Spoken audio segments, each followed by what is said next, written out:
Have you ever heard another man brag about your wife? I have. And not in some chat or text message. But live. In person. At a corporate party. I stood behind a wall, listening as my wife's colleague told his friends. She's mine at the office, dude. We've been together for months now. And that's when I understood. Everything I thought was love had been a lie. But what I did next made him regret every single word. My name is Luke. I'm 35 years old. My wife's name is Christa. She's 32. We've been together for 7 years, married for 5. I'm an entrepreneur with a small IT company. Nothing huge, but stable enough to provide us with a comfortable life. We had a nice apartment in the suburbs, 2 cars, and plans for the future that seemed solid and real. Christa worked as an office manager at a large firm downtown, one of those corporate giants with glass towers and endless meetings. She'd always described her job as demanding but fulfilling. The people there are great, she'd say over dinner. My colleagues are just friends, Luke. We support each other through the stress. I believed her. Because love without trust is a prison, right? That's what I told myself every time a small doubt flickered in the back of my mind. I pushed those thoughts away, ashamed of even having them. But as it turned out, I'd been living in an illusion, a carefully constructed fantasy that was about to shatter into 1,000 pieces. It started subtly, the way these things always do. About 4 months before everything fell apart, I began noticing small changes in Christa. At first, they seemed innocent, even positive. She started dressing differently. Instead of her usual business casual attire, she began wearing tighter skirts, more revealing blouses, and heels that made her legs look incredible. When I complimented her, she'd smile and say, "I just want to feel good about myself, you know. Work has been so stressful lately." Then came the new perfume, something expensive and intoxicating, completely different from her usual scent. She changed her hairstyle too, going from her practical shoulder-length cut to long, flowing waves that she'd spend an hour styling every morning. "You look amazing," I told her one evening as she checked her reflection before leaving for work. "Thanks, babe," she replied, kissing my cheek quickly. "I have that big presentation today, remember? I need to look professional." But the presentation had been last week. I didn't say anything. The late nights at the office became routine. 3, sometimes 4 times a week, she wouldn't get home until 9 or 10 at night. "We're preparing for this major project," she'd explain, exhaustion evident in her voice. Or was it something else? "Once it's done, I'll get a big bonus. We can finally take that vacation to Greece you've been talking about." I wanted to believe her. God, how I wanted to believe her. But then came the phone behavior. Christa had always been open with her phone, leaving it face up on the table, never flinching when notifications came through. Suddenly, she started taking it everywhere, even to the bathroom. She'd angle the screen away from me when typing, and her face would light up with smiles at messages she never shared. "Who's that?" I asked once, trying to sound casual. "Oh, just Sarah from work," she said quickly, tucking the phone away. "She's having issues with her boyfriend again. You know how it is." I nodded, but something cold settled in my stomach. One Tuesday evening, I came home early from a meeting that had been canceled. Christa's laptop was open on the kitchen counter. She must have forgotten to close it before rushing out that morning. I wasn't the type to snoop. I'd never been jealous or possessive. But something made me glance at the screen. Her email was open, and right there at the top was a message from someone named Jim. The subject line read, "Can't wait for tonight, winking face." My heart started pounding. I clicked on it before I could stop myself. "Last night was incredible. You're all I can think about. See you at the usual place at 7. I felt sick. My hands were shaking as I scrolled through the thread. There were dozens of messages going back months. Flirty jokes, compliments, veiled references to meetings and moments that clearly weren't work-related, but nothing explicit enough to be definitive proof. Nothing I could confront her with that she couldn't explain away. I closed the laptop carefully, making sure everything looked exactly as she'd left it. That night, when she came home at 10:30, she kissed me absently and said she'd grab dinner at the office. She smelled like wine and cologne, men's cologne. "How was your day?" I asked, my voice steady despite the turmoil inside me. "Exhausting," she sighed, kicking off her heels. "This project is killing me. But Jim, he's one of the senior managers, he's been really helpful. He's teaching me a lot about the business side of things." Jim. The name hit me like a physical blow, but I kept my expression neutral. "That's great," I said. "It's good that you have supportive colleagues." She smiled, already scrolling through her phone. Yeah, I'm lucky. 2 weeks later, Christa's company announced their annual corporate party, a big event at an upscale restaurant downtown with dinner, drinks, and dancing. I probably won't go, she mentioned casually one evening. These things are usually pretty boring. Really? I asked, surprised.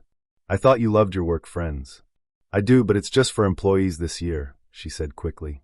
Budget cuts or something. No plus ones allowed. Something about her tone felt off, but I let it go.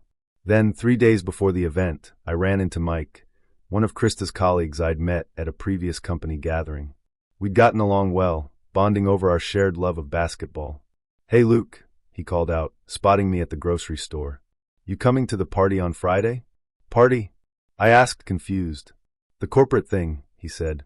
Should be fun. My wife Sandra is excited.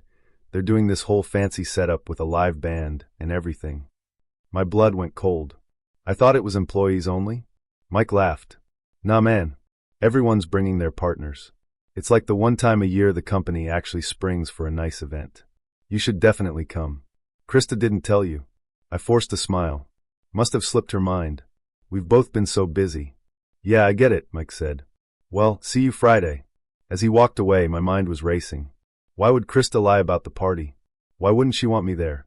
The answer was obvious, but I needed to be sure. Friday evening arrived. Christa spent 2 hours getting ready, trying on 3 different dresses before settling on a stunning black number that hugged every curve. You look incredible, I said, and I meant it. She was breathtaking. Thanks, she said, checking her reflection one last time. I should be home by midnight. Don't wait up. She kissed me quickly and left, her perfume lingering in the air. I waited 15 minutes, then got dressed in my best suit. I called an Uber and headed to the restaurant. My heart was pounding the entire ride. Part of me hoped I was wrong, that I was being paranoid and foolish. But a larger part knew what I was about to discover. The restaurant was one of those elegant places with dim lighting and expensive art on the walls. I could hear music and laughter coming from the private event space in the back. I walked in slowly, staying near the edges of the room. The place was packed with Christa's colleagues, all dressed up and drinking champagne. I spotted Mike across the room with his wife, but I didn't approach them. I was looking for Christa. I didn't see her immediately, so I made my way toward the bar area, keeping my head down.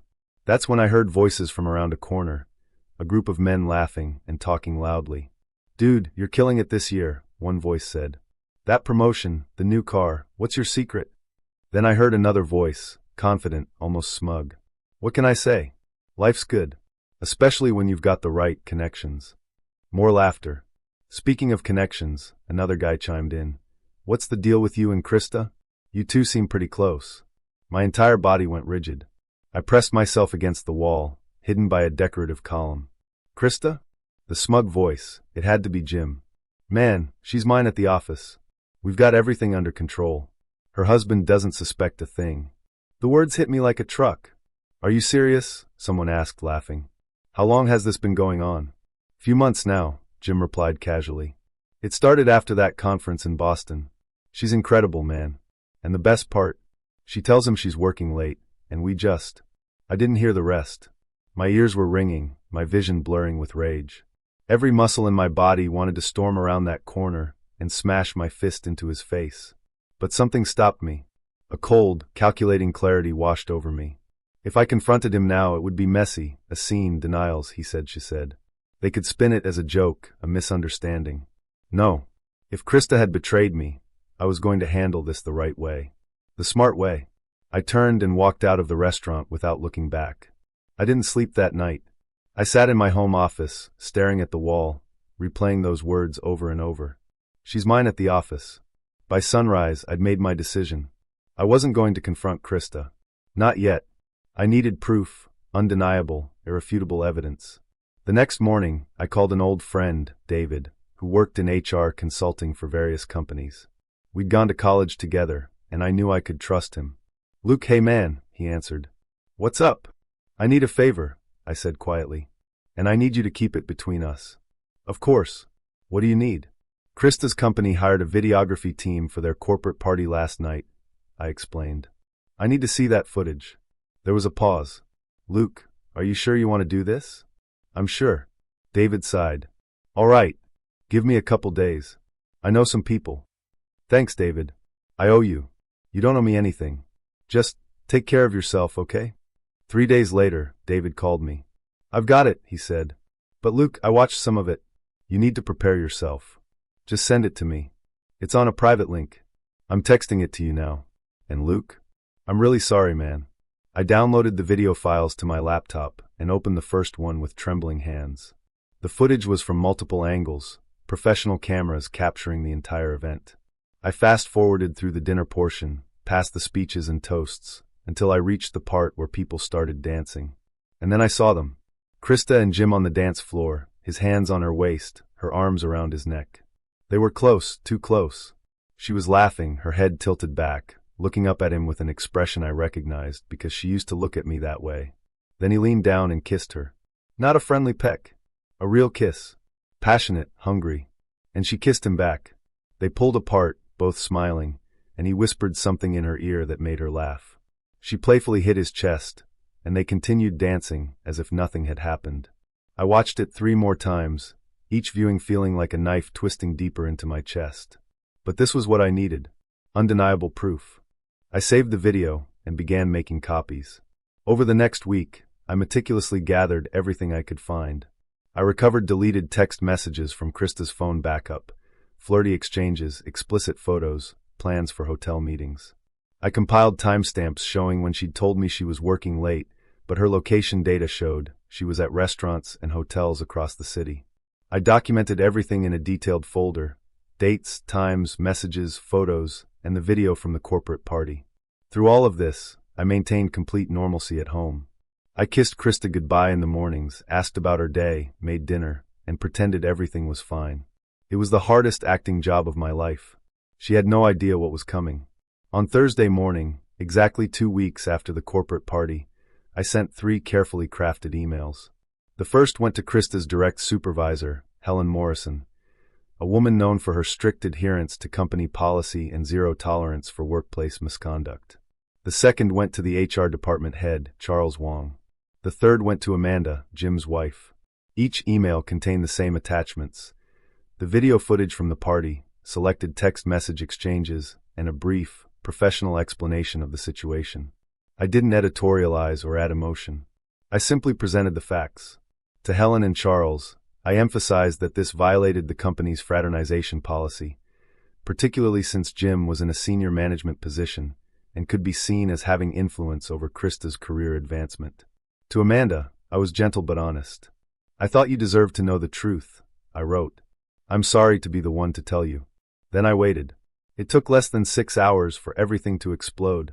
At 2:30 p.m., Christa called me, her voice panicked. Luke, something's happening at work. Can you talk? I'm in a meeting, I lied calmly. What's wrong? They just called me into HR, she said, and I could hear she was crying. They're saying something about inappropriate workplace conduct. I don't understand what's happening. I'm sure it's just a misunderstanding, I said evenly. Just be honest with them. Okay, she sniffled. Okay. I love you. Uh-huh, I replied and hung up. At 4:15 p.m., Mike texted me. Dude, what the hell is going on at Christa's office? I'm hearing crazy rumors. I didn't respond. At 6:30 p.m., Christa came home. The moment I saw her face, I knew she knew. Her makeup was ruined from crying, her eyes were red and swollen, and she looked completely devastated. Luke, she began, her voice breaking. Luke, please let me explain. Explain what? I asked calmly, not looking up from my laptop. The thing at work today, she said, moving toward me. It's all a huge misunderstanding. Someone sent these videos and messages to my boss, but it's not what it looks like. Really? I closed my laptop and looked at her. What does it look like? Jim and we were just drunk at the party. It was stupid, just a drunk kiss. It didn't mean anything. Just a drunk kiss, I repeated slowly. That's your explanation? Yes. I swear, Luke. I love you. I would never actually cheat on you. I stood up and walked to my desk, pulling out a folder I'd prepared. Christa, I was at the party. Her face went white. What? I was there. I stood in that restaurant and heard Jim tell his friends, she's mine at the office. Her husband doesn't suspect a thing. I heard him brag about you like you were his possession. She started crying harder. Luke, no, please. And this, I continued, opening the folder and spreading photos across the table. These are from the past 4 months. Hotel receipts. Text messages. Photos you sent him. Do you want to tell me those were all just drunk kisses too? She stared at the evidence, her mouth opening and closing, but no words came out. I gave you everything, I said, my voice finally cracking with emotion. 7 years, Christa. 7 years of loyalty, of trust, of building a life together. And you threw it away for what? For Jim? A married man who brags about you to his friends? I'm so sorry, she sobbed. I'm so sorry. It was a mistake. I'll end it, I swear. Please, Luke. Please don't leave me. I reached into the folder and pulled out one more document. These are divorce papers, I said, handing them to her. I've already signed them. You can sign them now, or you can have your lawyer look them over. Your choice. No, she whispered. No, please. We can fix this. I'll do anything. There's nothing to fix, Christa. You made your choice. I picked up my car keys and headed toward the door. Where are you going? She cried. I turned back to look at her one last time. Tell Jim he can have you at the office. And everywhere else. Because I'm done. The next few days were a blur.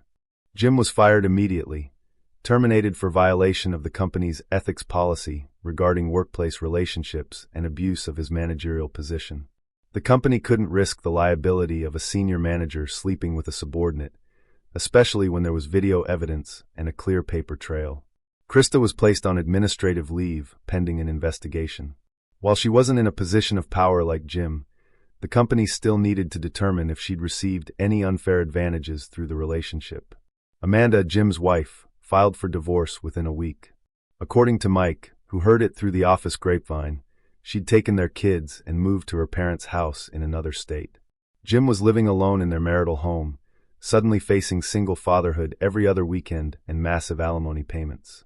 Christa moved out of our apartment and went to stay with her parents 3 hours away.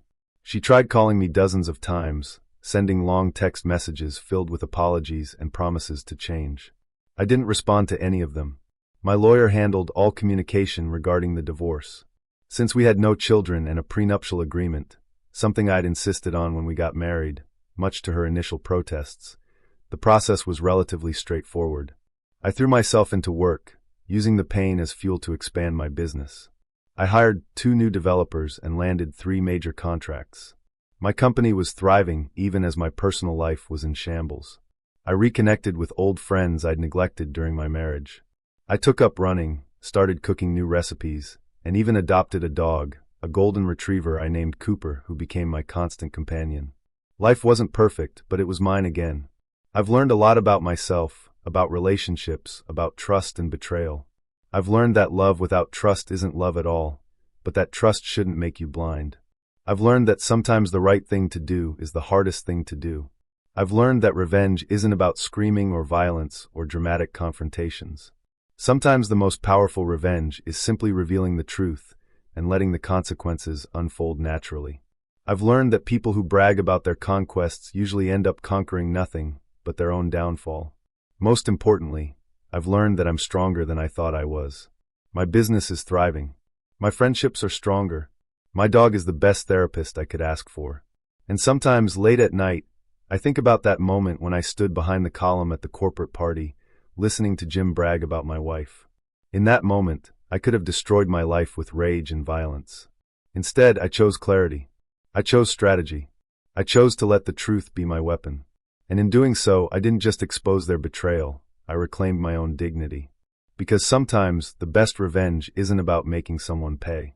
It's about refusing to let their actions define your worth. It's about walking away with your head held high, knowing that you did the right thing, even when it hurt. It's about understanding that their choices were never a reflection of you, but your response is a reflection of who you are. Jim lost his job, his marriage, his reputation. Christa lost our marriage, her career trajectory, and her self-respect. But I didn't lose anything. I gained myself back, and that, I've learned, is worth more than any revenge. Never think that lies will remain secret. The world has a strange property. It returns everything to its place. And if someone brags about you by name, not knowing you're listening, believe me, it's only a matter of time before they're bragging about their own defeat. Because the truth always surfaces. Justice always finds its way. And those who build their happiness on someone else's pain always end up paying the price. I know this now, not because I wanted revenge, but because I chose truth over comfort, clarity over denial, and self-respect over a convenient lie. That choice saved me, and in the end, that's all that matters. Thank you for watching the video to the end. YouTube may no longer suggest my channel to you, so subscribe to it to receive new interesting stories. You will also help the channel grow and improve the quality of its content.